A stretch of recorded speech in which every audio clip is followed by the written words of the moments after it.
নমস্কার বন্ধুরা, সবাই কেমন আছো? আজ বেরিয়ে পড়েছি হুগলি জেলার একটা মন্দির দেখতে। মন্দিরটার নাম ব্রহ্মদত্ত ধাম। রাস্তার দুদিক দেখতেই পাচ্ছ শুধু চাষের জমি, রাস্তায় কোনো লোকজন নেই, মানুষজন। বাইকে করে যাচ্ছি কেবল আমরা চারজন মিলে। প্রায় এক ঘন্টা পথ অতিক্রান্ত করার পরে আমরা পৌঁছালাম মন্দিরের সামনে। এই যে মন্দিরের মেন গেট, দেখতেই পাচ্ছ কতটা সুন্দর আলো দিয়ে সাজানো হয়েছে, কারণ মন্দিরের আজকে প্রতিষ্ঠা দিবস। গেটের সামনে রয়েছে কত সুন্দর আলো। এটা হচ্ছে মেন গেট, এখান দিয়ে ভিতরে প্রবেশ করতে হয়।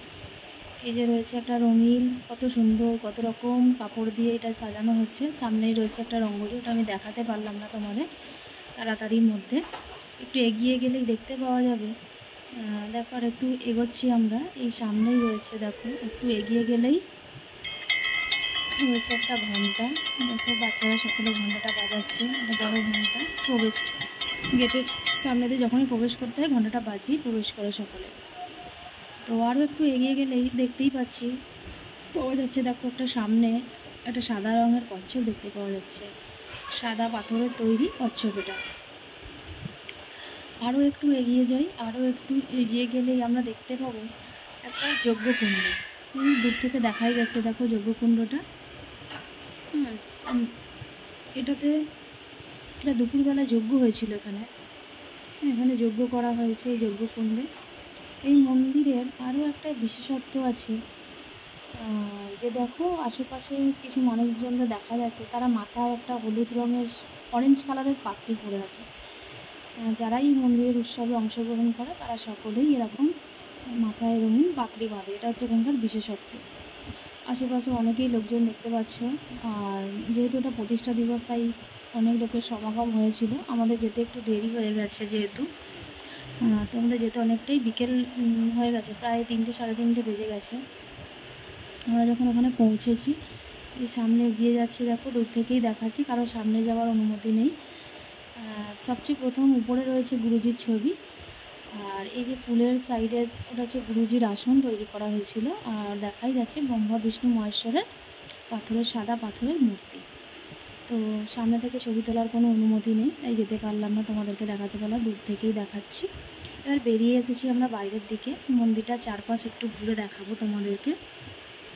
এই যে দেখতে পাচ্ছি এরকম বড় বড় থাম্বা, এটা কিন্তু সেকেন্ড ফ্লোর। এই সেকেন্ড ফ্লোরে চারধারেই রয়েছে এইরকম বড় বড় থাম্বা, আর এইরকম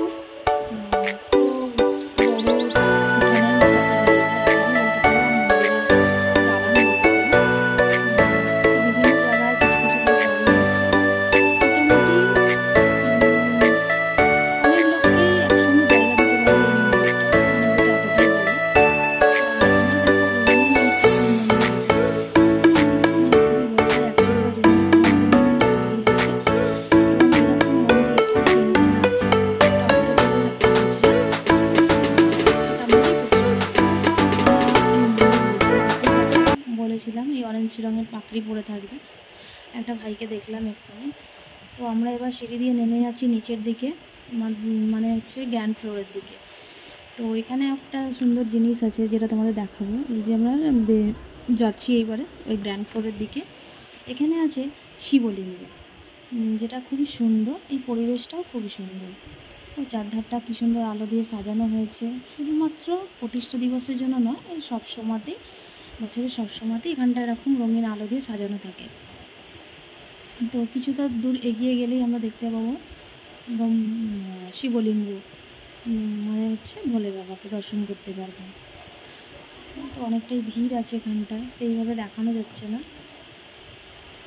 মন্দিরে খুব ক্লান্ত হয়ে পড়েছি, অনেকটা বিকালে এসেছি। এই দেখো দেখা যাচ্ছে বেশ সুন্দর, কিন্তু এখানে বিশেষত্ব বললাম না, সব জায়গায় দেখেছি আমি গুরুজির ছবি কিন্তু থাকবেই। এটা হচ্ছে এখানকার বিশেষত্ব, যে গুরুজির ছবি দেখতে পাবোই আমরা। এবার আমরা বাইরে বেরিয়ে এসেছি, দেখো ঘুরতে ঘুরতে পুরো সন্ধ্যা হয়ে গেছে। সন্ধ্যাবেলা কী সুন্দর মন্দিরটা কালারিং আলো দিয়ে সাজানো হয়েছে।